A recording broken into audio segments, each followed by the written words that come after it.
Donc pour les cyclistes, on voulait vraiment leur donner de l'information sur la qualité de l'air, sur différentes routes urbaines, surtout les routes où ils fréquentent, ils font le cyclisme le plus, pour qu'ils puissent utiliser cette information en prenant des décisions sur leur trajet quotidien. Donc là, c'est une carte qu'on a développée après avoir cyclé sur beaucoup de routes à Montréal et mesuré les niveaux des particules ultra fines.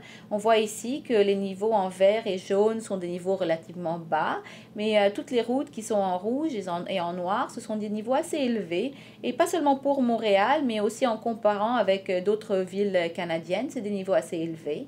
Donc là, si on fait un zoom sur une portion du centre-ville à Montréal, on peut voir vraiment la variabilité intra-urbaine des niveaux de la pollution de l'air. On peut être sur une route où on a des niveaux dans le rouge et le noir qui sont assez élevés, et puis une route parallèle, on peut vraiment être à des niveaux assez bas.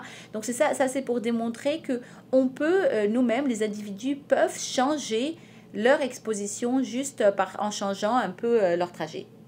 Évidemment, on ne peut pas mesurer la pollution de l'air sur chaque route, chaque segment à Montréal. Donc, pour notre application, on a utilisé des senseurs qui sont distribués un peu partout à Montréal pour développer une carte, une surface complète pour la pollution de l'air. Donc, en fait, pour utiliser l'application, c'est très très simple. Il suffit en fait de 2 clics. On va cliquer d'abord sur l'origine du trajet. Donc on peut zoomer pour aller se positionner exactement. On clique une seule fois pour définir l'origine. On se déplace pour trouver la destination et on clique une deuxième fois. Et voilà, donc là on voit que 3 trajets différents sont proposés. Le bleu c'est le plus court, le vert c'est le moins pollué et le rouge c'est celui le long duquel je rencontrerai le moins de véhicules statistiquement. Donc on voit qu'il y a une grande différence quand même entre le plus court et les deux autres. Et entre le moins pollué et celui qui a le moins de véhicules, on voit une certaine similarité, mais ils ne sont pas identiques. Pour les personnes en bonne santé, il y a beaucoup d'études qui ont démontré que les bénéfices du cyclisme sont beaucoup plus importants que le risque d'exposition à la pollution de l'air, mais c'est toujours bien d'avoir de l'information pour réduire son exposition. Ceci est particulièrement vrai pour les personnes vulnérables qui ont de l'asthme ou des maladies cardiovasculaires. Un petit changement de trajet, une petite réduction de leur exposition jour après jour pourra faire une grande différence.